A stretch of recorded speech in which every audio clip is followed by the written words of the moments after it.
You're watching America Trends. I'm Mary Burt-Godwin. And, we have a recurring guest on the show that I love having on the show. It's a topic that is near and dear to my heart. It's a very important topic that we talk about in this country. It is the opioid crisis that seems to be growing ever more every day.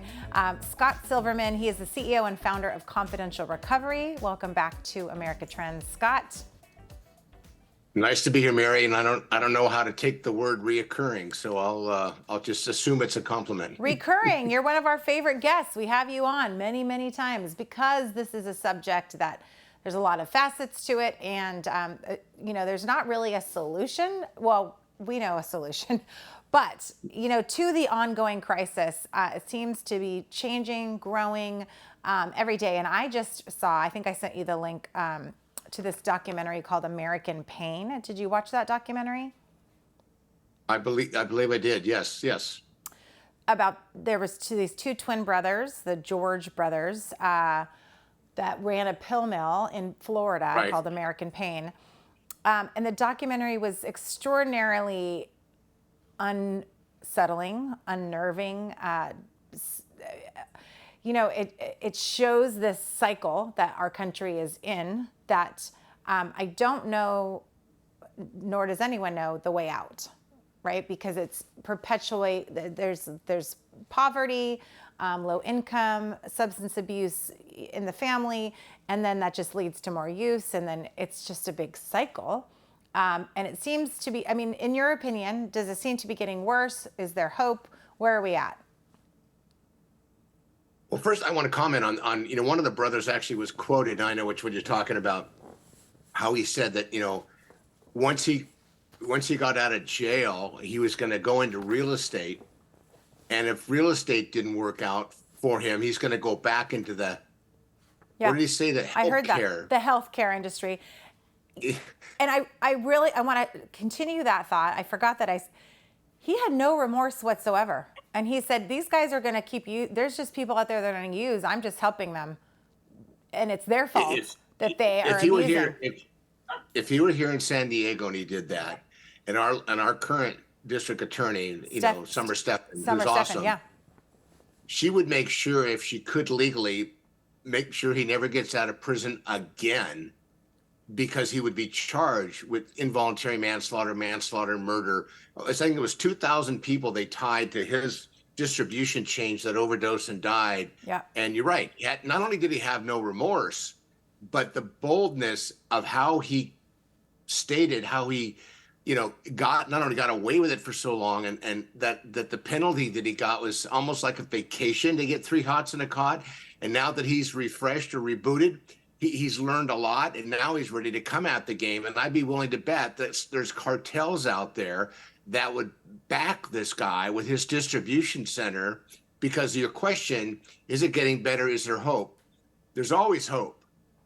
Is it getting worse? And yes, it's getting worse. And, we're seeing it in the last 6 months, the seizures that are taking place, i.e. at the border, the airport, and in inner city and the suburban areas have been huge.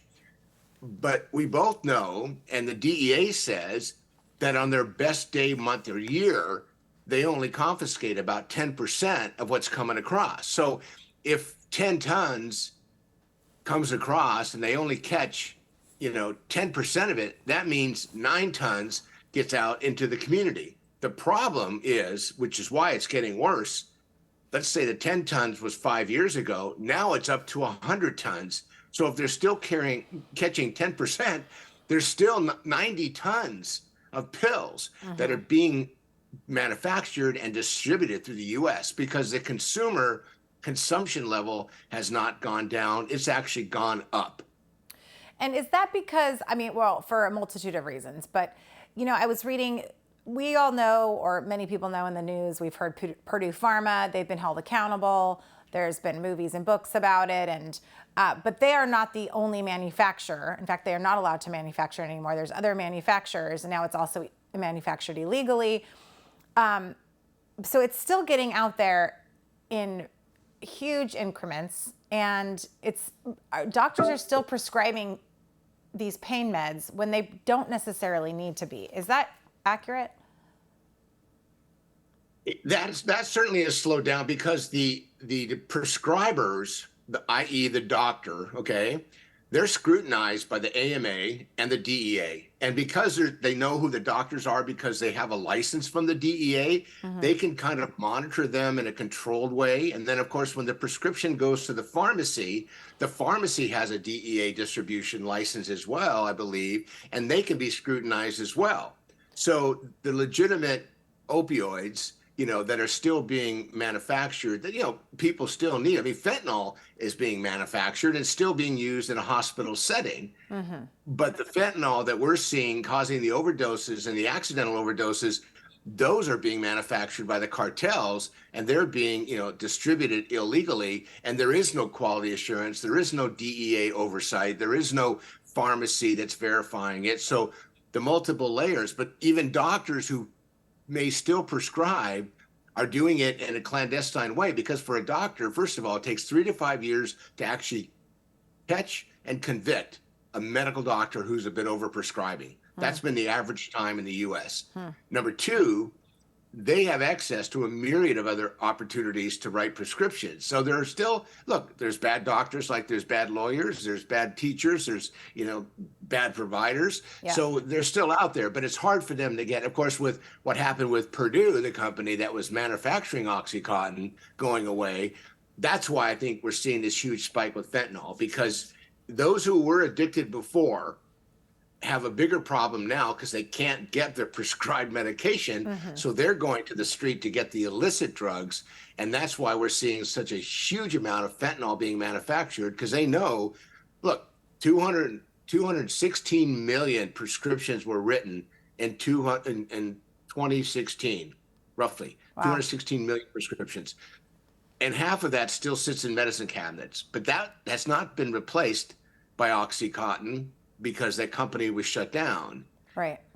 and they haven't really figured out a way to replace that yet. So people are substituting, and that's why we're seeing big spikes in heroin consumption. We're seeing big spikes in methamphetamine, although that does nothing for the opioid family. But for those who want to get high, or those who want to self-medicate, they're going to the street to do it. And since the drugs are so more potent and a lot less expensive, it's not hard to get. I mean, you can go on Snapchat, you can go on social media, you can get it delivered to your home or office by Uber or Lyft, and it's easy to do. Or you can even go on the dark web and you can get it. So it's so easy to get, and it's so inexpensive, and the risk factor of getting it's not the hard part. The hard part is the consumption, because one pill can kill.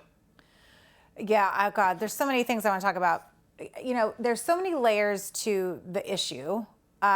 Going back to, the top contributing factors of people that use: poverty, unemployment, family history of substance abuse. There's a whole long list of them. Those are the top three.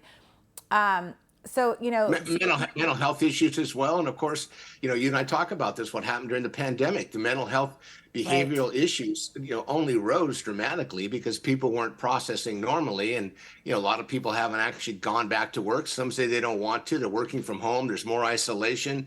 Domestic violence is up. Child abuse is up. Those are all outcomes of people who are walking around who have untreated trauma that got amplified during the pandemic. And, even alcoholism was increasing at a dramatic rate during the pandemic. Yeah. And I know you talked about an article that we both read about how that's happening for women who are, the alcohol consumption's up dramatically in the last couple of years. So, there's so many, we also talk about harm reduction, right? So, and the harms, the test strips, and the people that are going to use, let's try to save their life. And maybe say, if you're recreationally using, let's test it and make sure you're not going to die because there's fentanyl in it. And then there's also, what you do at the level of helping people when they want to get sober and they want to get clean and they want to get off the pills and not continue this cycle for their family, for themselves. That is, the level of which I feel like we can contribute. And I know that you do a lot of that for our community. So I want to talk about that specifically. How are you finding ways to reach people, that need help, and communicating with them that there is hope and help for them? Well, I do whatever I can. You're one of the few special people who give me a platform, and we talk about it together about how to reduce the stigma, accessing treatment. And most of the time, the calls I get aren't from the person who's self-medicating. It's from the The family family, who says, sure. "How do we save our brother? How do we save our dad? How do we save our son?" And if the son is self or daughter is self-medicating, and they've kind of pivoted to this lifestyle, it's really hard to convince them until they hit the wall or something dramatic happens or there's a catastrophic event or the A family rock bottom really of sorts. get, Yeah, gets, yeah, or the family gets educated enough where they stop enabling. Because even though right. an addict or an alcoholic or someone suffering from a substance use disorder, they may end up, getting close to the end of wanting to do what they're doing, but the family kind of goes, well, we Yeah. don't want to upset Hold them. that We don't thought. want to. Hold that thought. We got to take a break, Scott.